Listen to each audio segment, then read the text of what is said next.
दोस्तों, मैं तमन्ना एक बार फिर से आपका स्वागत करती हूँ ओके क्रेडिट में। और आज एक बार फिर से आपके सामने हाजिर हुई हूँ एक और नए बिजनेस आइडिया के साथ।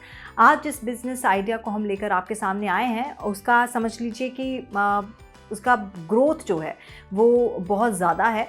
लेकिन हाँ, क्योंकि लॉकडाउन था तो तमाम कॉलेजेस, स्कूल्स, ऑफिसेज सब बंद थे, तो थोड़ा नुकसान उठाना पड़ा है। लेकिन हाँ, ये जो बिज़नेस है ये 12 महीने चलने वाला है। मैं बात कर रही हूँ स्टेशनरी के बिज़नेस की। हालांकि स्टेशनरी का बिज़नेस कई तरह का होता है। कई स्टेशनरी के बिज़नेस ऐसे होते हैं जिसमें सिर्फ़ और सिर्फ आप स्कूल्स की चीज़ें रखते हैं, जैसे कॉपी, पेन और जो बच्चे क्लासेस की बुक्स होती हैं, बच्चों की क्लासेस की बुक्स होती हैं, वो बुक्स आप रखते हैं। इसके अलावा कुछ स्टेशनरी की शॉप्स में आप जाते हैं, वहाँ पर फ़ोटो सेट की भी सुविधा होती है। आप मेल कर सकते हैं, नेट की सुविधा वहाँ दी गई होती है ताकि आप साइबर में जाके अपना मेल वगैरह चेक कर सकें।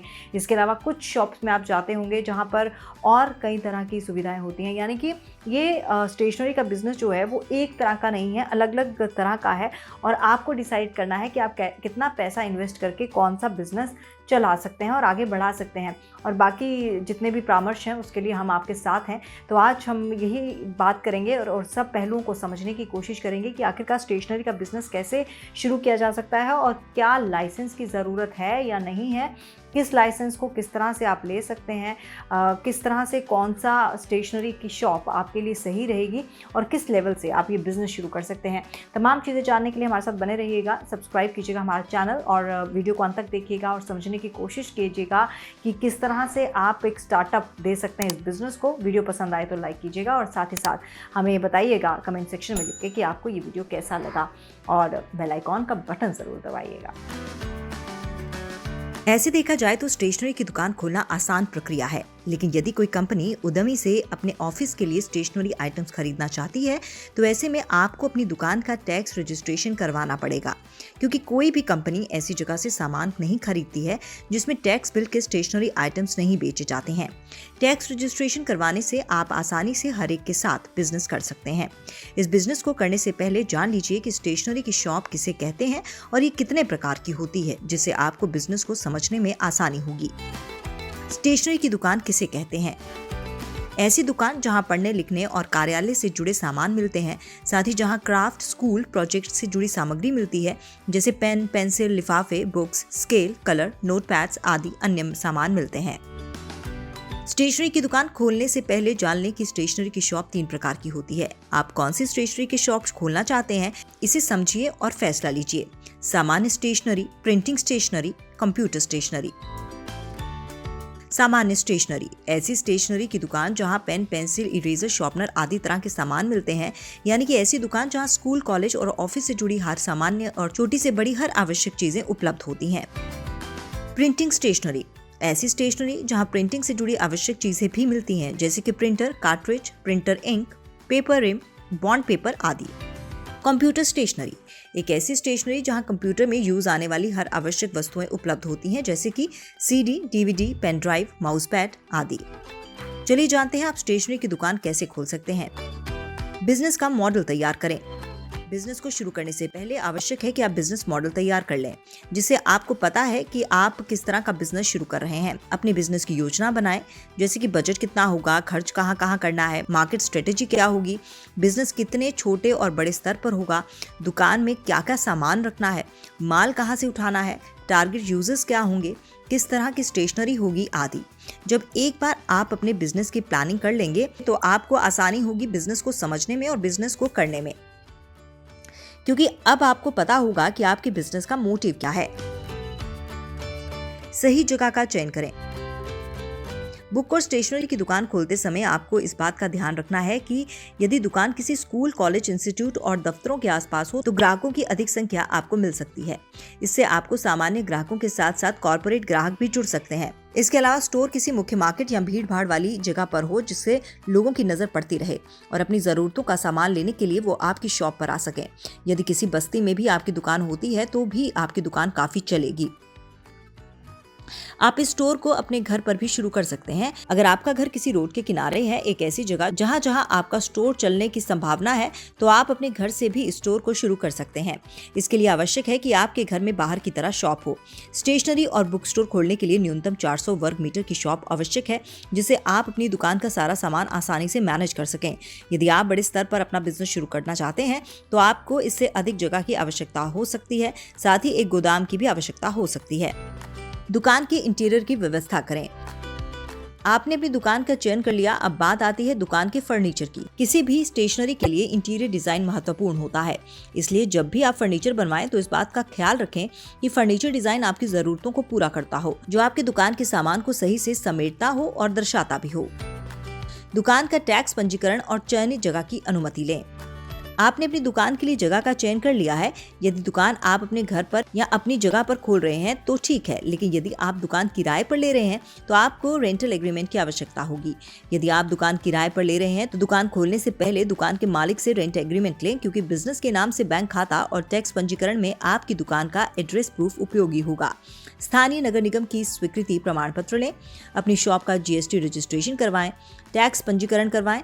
टैक्स पंजीकरण और जीएसटी के लिए आप किसी चार्टर्ड अकाउंटेंट की मदद ले सकते हैं। ये आपको सही सलाह देकर आपके बिजनेस को खोलने में आपकी सहायता कर सकते हैं। लाइसेंस एवं पंजीकरण। स्टेशनरी शॉप खोलने के लिए आपको शॉप्स एंड एस्टेब्लिशमेंट एक्ट के अंतर्गत अपनी दुकान का पंजीकरण करवाना होगा। साथ ही एक्ट के अंतर्गत आने वाली सभी नियमों का पालन करना होगा। इस नियम के अंतर्गत मुख्य रूप से आपके एवं कर्मचारियों के काम करने के दिन, छुट्टियां और काम करने की समय सीमा निश्चित की जाती है। साथ ही इसमें यह भी तय किया जाता है कि धार्मिक और सरकारी छुट्टियों के दिन आपको भी अपनी दुकान में छुट्टी रखनी होगी, यानी दुकान बंद रहेगी। आप जो अपनी दुकान में व्यापार कर रहे हैं उसका लेखा जोखा और दुकान के मेंटेनेंस का खर्चा सभी को सुरक्षित रखना होगा। निवेश का डेटा भी सुरक्षित करना होगा। इन नियमों में वेतन एवं वेतन में होने वाली कटौती के नियम भी निश्चित किए जाते हैं। दुकान में काम करने वाले के वेतन से संबंधित नियम और काम से निकालने के नियम भी निश्चित किए जाते हैं। इन नियमों में महिला और पुरुष दोनों के नियम बनाए जाते हैं। स्टेशनरी की शॉप के लिए आवश्यक दस्तावेज।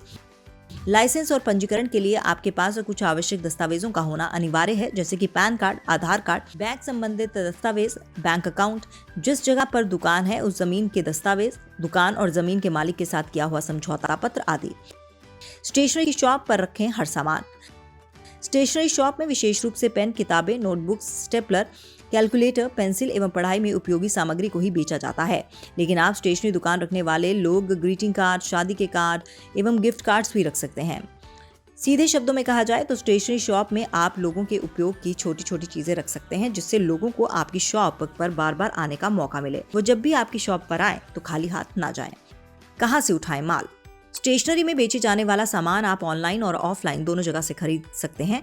यदि आप होलसेल में खरीदारी करना चाहते हैं तो आपको अधिक लाभ होगा। आप चाहें तो किसी कंपनी से सीधे तौर पर पेन, पेंसिल और कॉपियां खरीद सकते हैं। यदि आप सीधे किसी कंपनी से संपर्क करते हैं तो आपको सस्ते में सामान मिल जाएगा। इसके अलावा आप किसी सप्लायर से भी संपर्क कर सकते हैं। जी हाँ, जगह जगह सप्लायर की एक चेन होती है जो हर एरिया में मिल जाते हैं। आपको अपने इलाके के सप्लायर को ढूंढना होगा जो सीधे आपकी शॉप पर आकर माल दे सकें, और वो भी सही दाम में। निवेश कितना होगा। स्टेशनरी की शॉप खोलने के लिए कम से कम 50,000 रुपए तक की लागत आएगी, और यदि आप बड़े स्तर पर बिजनेस शुरू करना चाहते हैं तो आपको 10 लाख रुपए तक का बजट बनाकर रखना होगा। कितना मुनाफा होगा। ब्रांडेड वस्तुओं को बेचने में 20 से 25% का मुनाफा होता है। अधिकतर कंपनियां अपने प्रोडक्ट्स में प्राइस का लेबल लगाकर मार्केट में उतारती हैं, जिसकी वजह से दुकानदार अपनी मर्जी से पैसा नहीं बता सकता है। जो प्रोडक्ट्स में लिखा है उसी के हिसाब से माल बेचना होगा, क्योंकि दुकानदारों का मार्जिन पहले से प्रोडक्ट्स के साथ ही आता है। यदि आप अनब्रांडेड आइटम्स बेच रहे हैं तो आपको 50 से 55% तक आसानी से प्रॉफिट होगा। इसलिए स्टेशनरी की शॉप में आपकी पूरी कमाई इस बात पर निर्भर करती है कि आप किस तरह का सामान बेच रहे हैं। मान के चलिए यदि आप कोई 100 रुपए वाला प्रोडक्ट 140 या 150 रुपए में बेचते हैं तो आप आसानी से 40 से 50 रुपए हर आइटम में खरीद सकते हैं। बिक्री बढ़ाने के लिए मार्केटिंग करें। पैम्फलेट्स। मार्केटिंग करने के लिए आप पैम्फलेट्स छपवाएं।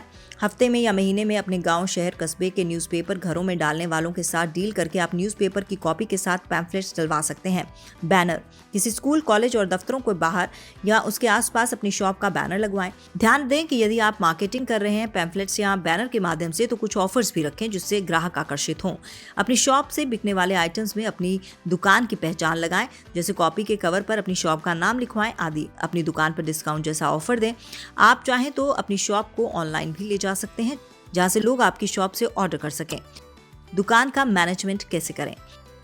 दुकान में कितने घंटे किस दिन काम करना है, इसके लिए एक शीट बनाएं और प्रतिदिन आप इसमें डिटेल्स भरें, जैसे कि आज इतने बजे इतना काम करना है। हर दिन कौन सा सामान सबसे अधिक बिका और कौन सा सबसे कम, इसका लेखा जोखा तैयार करें। इससे आपको अंदाजा होगा कि मार्केट में किस चीज़ की अधिक डिमांड है, तो आप आने वाले महीनों के लिए पहले से प्लानिंग कर पाएंगे।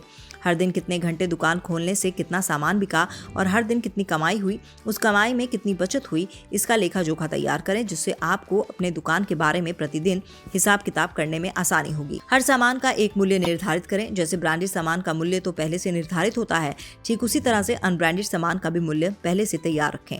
यदि आप अनब्रांडेड सामान को 2 से 3 गुना मूल्य में बेचते हैं तो यही आपकी कमाई का जरिया होगा। अपने ग्राहकों से पेमेंट करवाने के साधन तैयार करने होंगे, जैसे कि गूगल पे, फोन पे, भीम, पेटीएम आदि।